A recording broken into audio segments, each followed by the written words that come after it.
Hello defence aspirant, कहीं न कहीं अग्निवीर में जब से 25% को रिटेंशन या फिर 25% को परमानेंट और 75% को आउट करेंगे, जब से बोला कहीं न कहीं एक डाउट्स मन में चलता है और एक इनसिक्योरिटीज़ उन अग्निवीर्स में अभी भी है।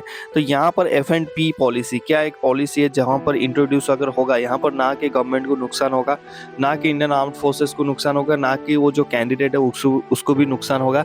ये एक बहुत बढ़िया पॉलिसी है। अगर गवर्नमेंट इसमें मतलब अप्रूवल होता है, एफ-एंड-पी पॉलिसी अगर ये अप्रूवल होता है तो कहीं न कहीं अग्निवीर को एक बहुत या फ़ायदा होगा और गवर्नमेंट को भी फ़ायदा है और इंडियन आर्म्ड फोर्सेस को तो फ़ायदा ही फ़ायदा है। तो इसके बारे में हम डिटेल्स में बात करेंगे।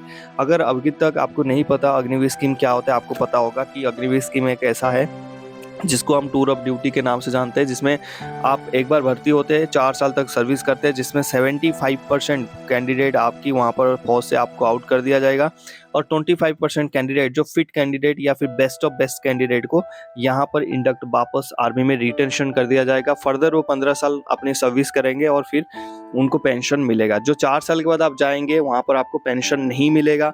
तो यहाँ पर सबसे बड़ा मुद्दा यही है कि पेंशन नहीं मिलेगा। अगर 4 साल के बाद किसी को पेंशन दिया जाए तो वो तो पॉसिबल ही नहीं है 4 साल के बाद पेंशन देना। अगर दिया जाए तो कहीं ना कहीं स्कीम में कहीं अपोजिशन आएगा नहीं, ठीक है। तो यहाँ पर क्या होगा, देखिए एफ-एंड पॉलिसी ये है कि हम अग्निवीर में जो बंदे ले रहे हैं ना, वो तो ले रहे हैं यूथफुलनेस के लिए, लेकिन यहाँ पर आप बोल रहे हैं कि जो 25% बेस्ट होंगे, फिट होंगे, उनको हम रखेंगे, 75% को आउट कर देंगे, ये है। तो एफ-एंड-पी पॉलिसी है कि फिट एंड परमानेंट। ये क्या पॉलिसी है, देखिए हम एक स्ट्रेटेजिक एक प्लान फिक्स करेंगे, एक टाइमिंग फिक्स करेंगे। फौज में बहुत सारे टेस्ट होते हैं, उस टेस्ट के हिसाब से इनकी अगर सिलेक्शन हो जाए और उसमें जो फिट निकले, अगर उसमें जो क्लियर करे, उन्हीं को रखा जाए, परमानेंट कर दिया जाए और उसके बाद बाकियों को भेज दिया जाए, तो कहीं ना कहीं वहां पर ये जो चीजें है खत्म हो जाएगा। अब सपोज करिए वो परसेंटेज कुछ भी हो सकता है, 10% भी हो सकता है, 90% या फिर 100% भी हो सकता है, ठीक है। हमें तो मुद्दा यही है ना, हम फिट सोल्जर रखना चाहते हैं। तो फिट सोल्जर में आप मान लीजिए एक टेस्ट हुआ, वहां पर आपने टाइमिंग सेट किया कि 10 मिनट, फिजिकल टेस्ट या फिर आपकी weapon training test, drill test, जो भी है आपने टाइमिंग फिक्स किया या फिर आपने बोला कि ये चीज़ें जो कर लेगा वो फिट माना जाएगा और जितनों ने भी कर लिया वहाँ पर ये सारे परमानेंट हो जाएंगे। तो वहाँ पर एक कहीं ना कहीं बंदों में से एक इंटरेस्ट बढ़ता हुआ जाएगा, एक इनसिक्योरिटी जो अभी भी आ रहा है वो नहीं रहेगा और जो फिट कैंडिडेट वो कर लेंगे। जैसे अभी आर्मी में रनिंग होता है, पहले क्या होता था, रस्सी खींचा जाता था जो कि बहुत गलत चीज़ें था। यहाँ पर पता भी नहीं चलता था, किसी ग्रुप में 6 मिनट में ले लिया बंदे, सेम बंदे को 4:35 में किस दिन रस्सी खींच लिया, किस दिन 5 में खींच दिया, किस दिन 5:30 में खींच दिया। तो यहाँ पर होता ये थे, वो बंदे देख के लेते थे। मतलब मान लिया कि हाँ 50 बंदे चाहिए, 50 बंदे रस्सी खींच दिया और देखा कि 5 मिनट के अंदर सारे आ गए। और किसी दिन उनको 10 बंदे चाहिए या फिर 5 बंदे चाहिए, तो वहां पर 4:30 में भी खींच देते थे। तो कहीं ना कहीं कैंडिडेट को एक इनसिक्योरिटी रहता था कि कब खींच देंगे और हम सिलेक्शन हो पाएगा कि नहीं। तो इस हिसाब से वहां पर चेंजेस किया गया। फिर 5, अभी पता है आपको 5:30 और 5:45 ये लास्ट है। आपको इसके अंदर आना होता है 5:45 में, चाहे 100 आ जाए, 200 आ जाए, 500 आ जाए, 1000 आ जाए, 5:45 में आ रहे हैं तो सारे को वहां पर रनिंग पास किया जाता है। सेम ये पॉलिसी होगा। पॉलिसी ये होगा कि आपकी एक निर्धारित किया जाएगा कि आपकी बीपीटी टेस्ट होगा या फिर पीपीटी टेस्ट होगा, जो भी टेस्ट होगा, ये टाइमिंग है। आपको सारी चीजों में एक्सीलेंट लाना है।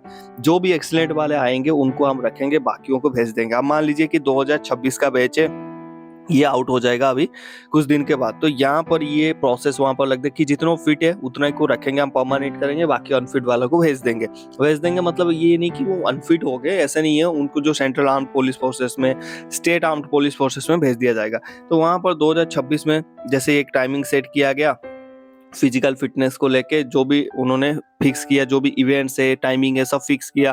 फिक्स करने के बाद एक बैच में मान लीजिए यहाँ पर 1000 हम लेके चलते हैं कि कितने, हम 1 लाख के हिसाब से चलते हैं कि 75,000 यहाँ पर कैंडिडेट को यहाँ पर लिया गया, ठीक है। लेकिन यहाँ पर एक चीज और ध्यान रखना, जैसे मान लीजिए 2026 में टोटल बैच है 1 लाख, ठीक है। तो वहां पर से सबको पहले निकाल दिया जाएगा, टेस्ट से पहले ही सबको निकाल दिया जाएगा, ठीक है।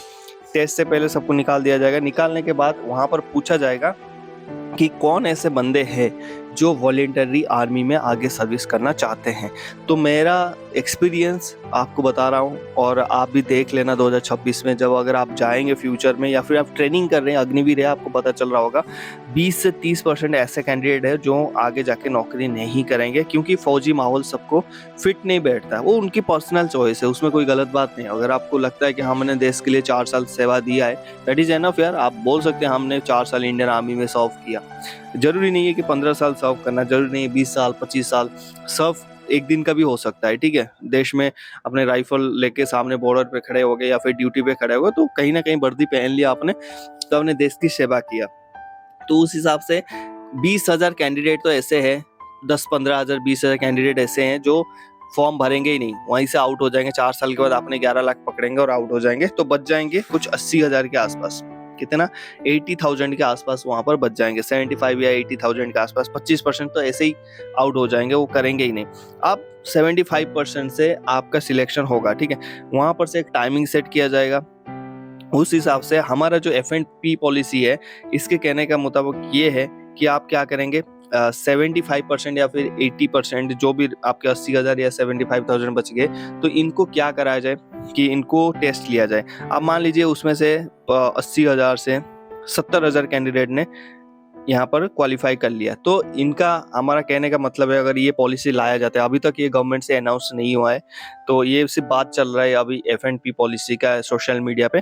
जब ये गवर्नमेंट से अप्रूव होगा या फिर इंडियन आर्म्ड फोर्सेस से, गवर्नमेंट की तरफ से अभी कोई इसके मैसेज नहीं है, लेकिन ये बात कहीं ना कहीं चल रहा है कि अगर वो फिट है तो उसको परमानेंट कर दिया जाए सोशल मीडिया पे, तो इसलिए हम ये वीडियो बना रहे हैं। तो इस हिसाब से अगर 80,000 कैंडिडेट से 70,000 ने उस क्राइटेरिया को फिल कर दिया, उस जो एग्जाम दिया उन्होंने, जो रिटिन दिया, जो भी फिजिकल दिया, 70,000 पास कर गए, तो यहाँ पर बोलने का मतलब यही है पॉलिसी में कि 70,000 से 70,000 को ही ले लिया जाए, और बाकी जो 10,000 है उनको क्या कर दिया जाए, उनको वापस आर्म्ड पुलिस फोर्सेस में जो 20% की वैकेंसी है, स्टेट में 10% की वैकेंसी है, उनके लिए भी इजी रहेगा जाके जॉब पाने के लिए, क्योंकि अगर 20,000 ही जाएंगे और वहाँ पर वैकेंसी इतनी है तो कहीं ना कहीं वो लग जाएंगे। तो इस हिसाब से दोनों का फायदा है, इंडियन आर्म्ड फोर्सेस को फिट सोल्जर मिल गए, और गवर्नमेंट का कहीं ना कहीं यहाँ पर जो आउट हो गए, जैसे पहले पर्सनली जो आउट हो गए थे 25%, वो तो आउट ही हो गए, यहाँ से और आपने 20% या फिर 10% निकाल दिया, तो 30-40% तो आपने निकाल दिया।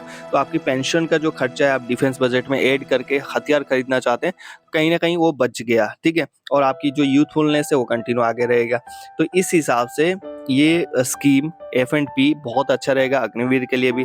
अभी जो बंदा आउट हो गया, मान लीजिए जो फिट नहीं हुआ, आउट हो गया, तो उसके लिए कोई ऐसा कुछ नहीं है कि वो आउट हो गया। उसको पता है मैंने फिट नहीं बैठा, मेरा जो फिजिकल स्टैंडर्ड था उस हिसाब से मैंने टच नहीं कर पाया, इसलिए मैं आउट हो गया।